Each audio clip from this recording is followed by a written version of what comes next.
Yes, you can cook a souffle. I've been making souffles for the last 4 or 5 years and it was daunting, but once I cracked it, I've just kept on making it every week and it is delicious. So today we are making a broccoli souffle. So in here I have had my broccoli steaming away for about 10 minutes. And now I'm going to quietly or quickly fork it through. So there we are, it crushes down very easily. Just quickly fork it through, and I'm going to put this to one side to rest while I make my white sauce. So our next step is I've got 150 mils of milk warming in my pan. When I'm making a sauce, I don't want to put cold milk into my hot buttered sauce, so I warm my milk up to around about 70 degrees, 80 degrees. You can use the thermometer if you want. I have got 25 grams of butter I'm going to put in there. I've got a little bit extra actually. I've got a bit too much heat in that pan. I've got a bit extra, so I'm just going to take it off. And I am going to butter my dish. While my butter's melting, I'm going to quickly butter my dish. This is a job taken care of. It's really easy to do this. And so that is my dish, buttered, all finished. There you go, that job is done. It's all about speed in this game. So I'm going to turn this down so I haven't got too much heat in it. And I've got 25 grams of flour, which I'm going to put in there. I'm also going to use a teaspoonful of mustard. You can use English. I've got French on today. I've got French mustard today. And I'm going to get some nutmeg in it. I love nutmeg, not too much, just enough. And I'm going to season it. Now, I'm going to bring this all together, keeping an eye on my milk, in my pan.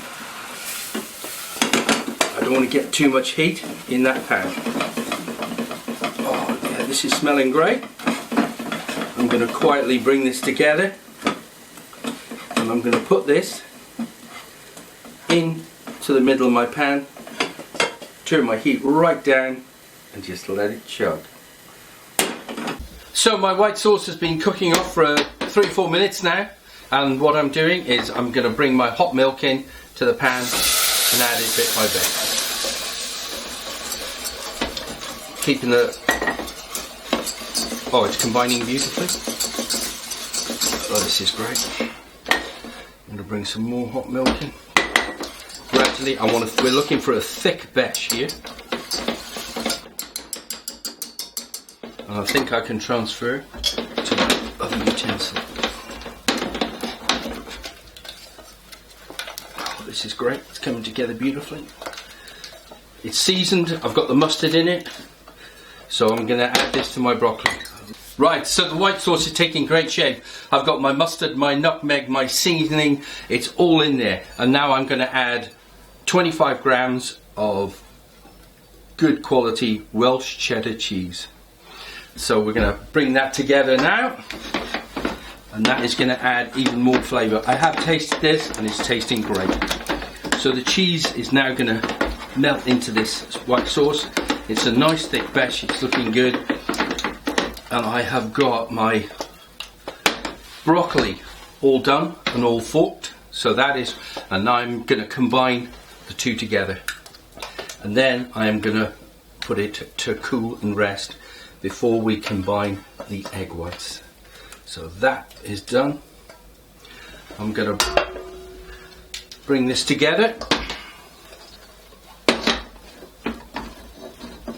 turn it into a nice combination. Isn't the colours are fabulous? Oh, there we are. That's great. So we're going to put that to one side. I'm going to put it in the fridge. I spread it around the bowl so it's going to cool down. There we go, it's going in the fridge. Okay, our next job is to separate our free-range locally sourced eggs. These are delivered to me every Thursday and these are absolutely delicious. So we're going to quickly separate these.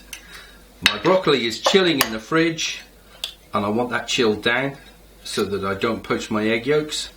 And we are going to whip our egg whites and fold them together. So where we are, that job is now complete. So our broccoli is chilling in the fridge, so the next job is to whip up our egg whites. Now you need that broccoli cold, because as soon as we whip the egg whites we want to fold those into the broccoli. So I need to get that chilled down. You could make that earlier in the day, which is fine. You could even make the white sauce and broccoli the day before. So here we go, egg whites, my 4 egg whites into my mixer, and we're going to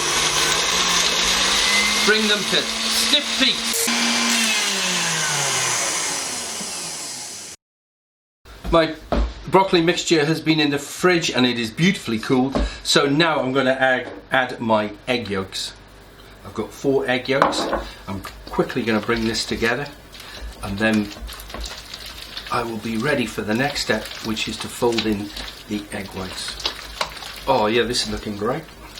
I know it's all seasoned, I know it's all ready to go. My dish is already buttered, so there we are. My egg whites are beautifully whipped to stiff peaks. My broccoli mixture is just perfect. That is the texture you're looking for.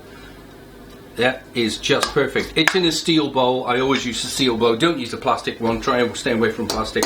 And we are now going to cut and fold. So I'm bringing my egg whites in. I am going to fold and cut. Or cut and fold. We want it to retain as much air in this as we possibly can do. I did cook this dish on Radio Wales down in Cardiff for Larry Shawn for her afternoon show. I had an oven without a fan, but I was slightly worried, but I followed these steps and it cooked beautifully. So I'm going to quickly fold this in, ready to transfer into the bowl. Our broccoli mixture is folded in with the egg whites. I have my butter dish here, and we are now going to bring them together. Don't knock the air out, be as gentle as you can. We bring this all together using a spatula. We want every morsel from this dish, everything. This is such a great dish of souffle. You can have it freshly served at the table, even the next day warmed up. It is delicious. So our souffle is in the dish. We are now going to add some good hearty strong Welsh cheddar to the top, and we're going to pop it in the oven for about 40 minutes. So my oven has been at 180 now for about 10 minutes, and my oven-proof dish has been warming up. I want everything hot. So a tip is to put your souffle in to the bain-marie. Now I want a good, generous, hot water, boiling water. We want to start the cooking process. So I'm going to fill this bain-marie as full as I can.